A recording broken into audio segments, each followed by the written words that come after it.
rest, and rejuvenation.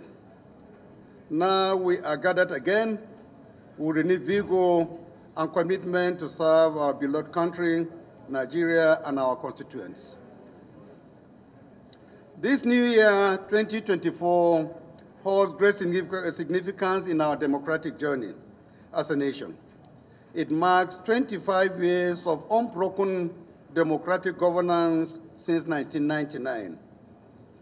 This milestone represents the longest period of uninterrupted democratic governance in our nation's history.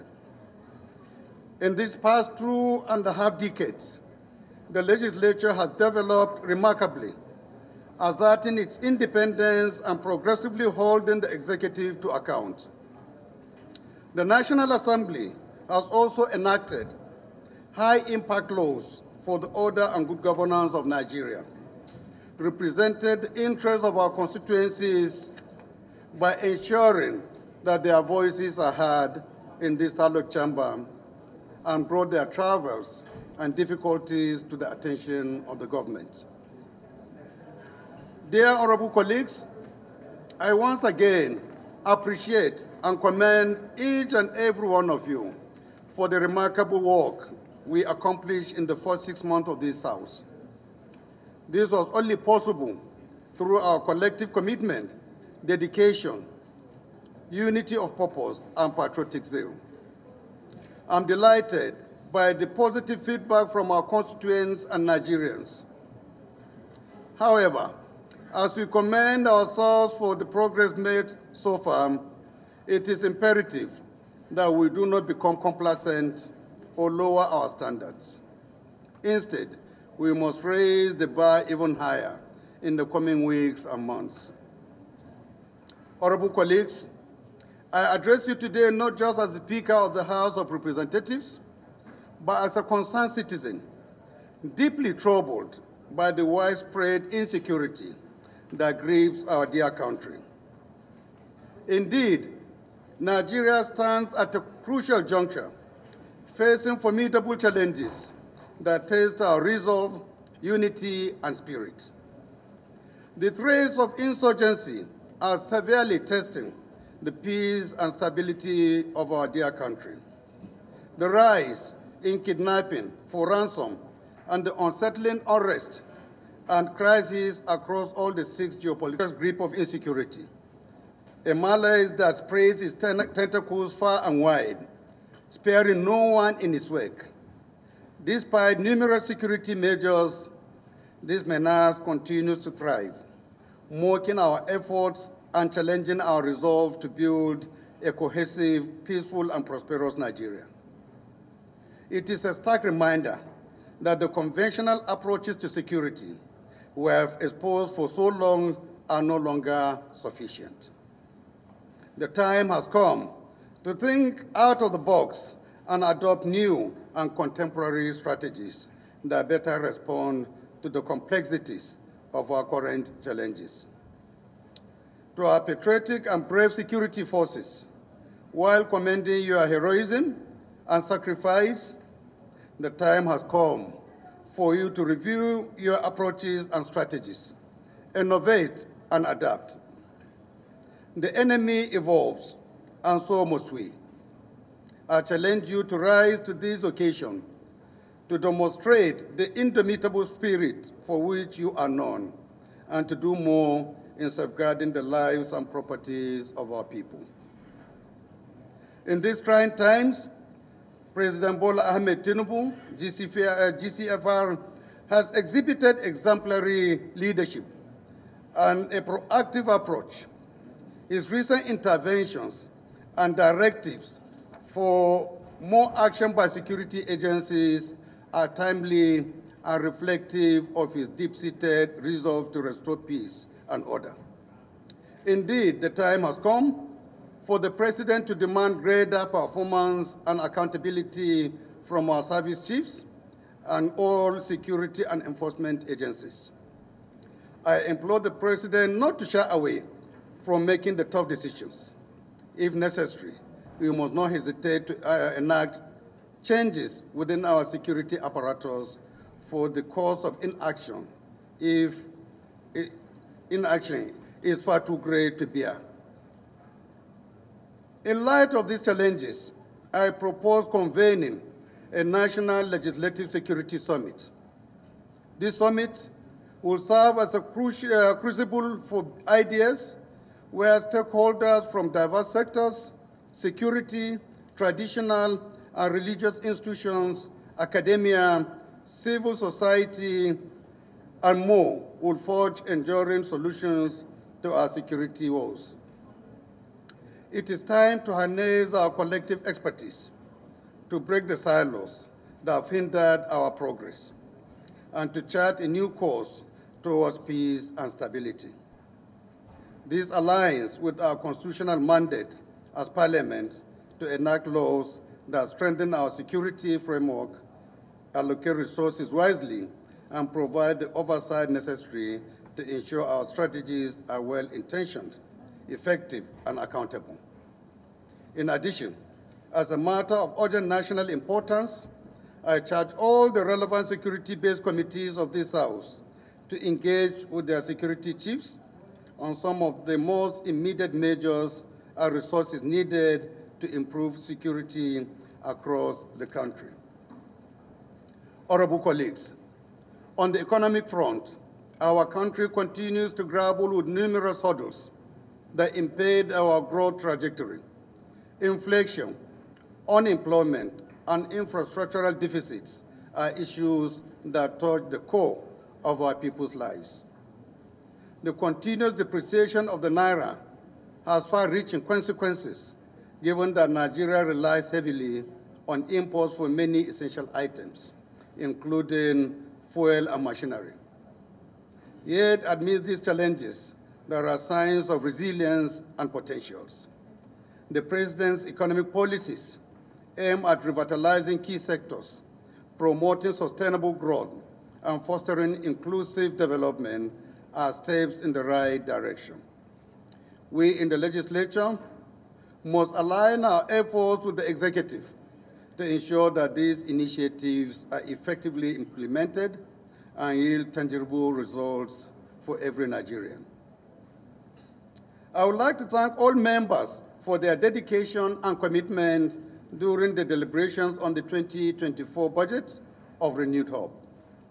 The expeditious consideration and passage of the budget speaks to our collective resolve to address our nation's present economic challenges. We must shift our focus towards ensuring the judicious and meticulous implementation of the budget, which is intended to be catalytic in lifting our economy from its current state of stagnation. Every committee is tasked with engaging the ministries, departments, and agencies to oversee the effective execution of the budgetary allocation and ensure that every Naira allocated in the budget is utilized efficiently and transparently. Our goal is to provide our people with the much-needed relief from the current harsh economic realities. Honorable colleagues, the recent move by the President to track and review the annual performance of federal ministries, departments, and agencies is indeed commendable and should be supported by all Nigerians. The lack of a proper performance assessment framework is a significant shortfall in government and public sector systems and processes. This has often resulted in insufficient alignment of organizational strategic priorities and budget with national priorities as contained in the 8-point agenda of Mr. President. We hope that the result of the government-wide performance report will be tabled before the National Assembly to provide lawmakers and the people of Nigeria an insight into the performance of government officials. Those whose performance falls below the minimum benchmark set by the President should be immediately replaced by more competent substitutes. We should also note and commend the President's firm stance on public sector corruption. This steadfast commitment to uprooting the malaise of corruption from our public institutions is not just about preserving resources, but is fundamentally about restoring the sanctity of governance and public service. As we proceed with our legislative duties, our priorities are clear. With our legislative agenda set for ourselves, we intend to achieve significant mileage towards actualizing the targets across the 8 thematic areas. In the area of security, the most important challenge before us is to overhaul and strengthen the security architecture to improve overall effectiveness. The proposed security summit is expected to make far-reaching recommendations and concrete areas for legislative intervention. Some priority legislative actions in our agenda include improving oversight of the sector, legislating the establishment of a Security Sector Reform Commission to oversee reforms within the sector, introducing stricter penalties for misappropriation, misallocation, or any form of financial malpractice within the security sector, and passing the Whistleblower Protection Bill. On the counter-terrorism and counter-insurgency, we shall work with the Office of the National Security Advisor to strengthen the Anti-Terrorism Act to provide guidelines for the prosecution of suspects. Other areas for legislative action include finalizing the domesticating of the ECOWAS Convention on Small Arms and Light Weapons and Ammunition to curb the proliferation of small arms in Nigeria and amend the Cyber Crimes Prohibition and Prevention Act 2015 to tackle emerging threats and protect critical national infrastructure. Adopt legislative measures that promote economic opportunities in the geopolitical zones most affected by insecurity. We are committed to strengthening interagency collaboration, improving intelligence sharing, and leading police reforms. Right honorable colleagues, as noted earlier, the state of the economy is also of grave concern to us, and we must contribute to promoting sustainable economic growth. Our agenda has identified concrete measures for economic restructuring, economic diversification, and agricultural development. All committees are directed to streamline their activities toward the realization of our strategic objectives. The Committee on the Implementation of Legislative Agenda and the Committee on Monitoring and Evaluation of the Activities of Standing and other committees should ensure that committees and their outputs are in line with the agenda of the House. In this regard, I'm pleased to announce that the House sectoral briefs with MDAs will resume immediately. Accordingly, we shall engage with MDAs and principal actors in the finance sector on Tuesday, 6 February 2024. This engagement will assess the nation's readiness to mobilize the necessary financial resources for implementing the 2024 budget. Dear colleagues, other legislative priorities this year include speedy consideration of electoral reforms, alteration of the 1999 Constitution, improved citizens' engagements, enhancing of oversight, institutional capacity strengthening, and greater collaboration with the executive. Of immediate concern to us are electoral reforms to address gray areas in the 2022 Electoral Act. The purpose is to ensure that future elections are free, fair, and credible, that truly reflect the people's will. Recent data shows that 75% of gubernatorial elections conducted by INEC in 2023 ended up in the Supreme Court. A significantly higher percentage of gubernatorial, state, and National Assembly elections was litigated to the appellate level. Like all Nigerians, we are worried about the varying and conflicting judicial pronouncements which can disrupt our democratic process if not properly and swiftly addressed.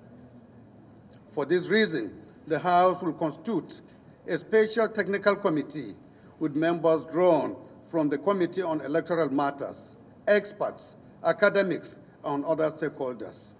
The mandate of the committee will be to review the Electoral Act 2022 and submit a proposal to the House on areas for amendment. The report of the committee will be subjected to a public hearing to aggregate concrete suggestions for amendments.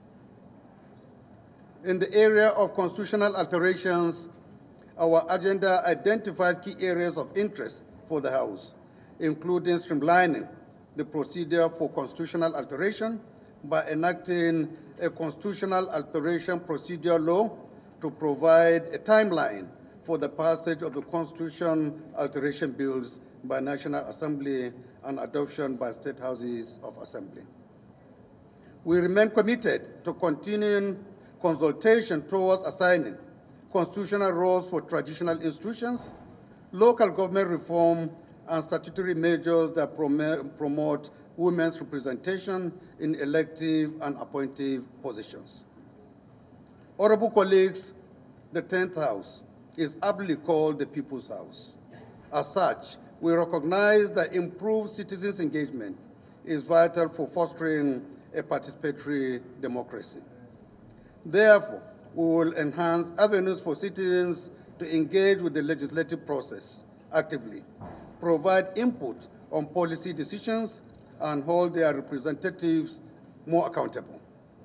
In line with item 5 of our legislative agenda, the House will conduct a legislative open week to enable Nigerians to engage us in the work that we do here. Lastly, greater collaboration with the executive branch is essential for effective governance.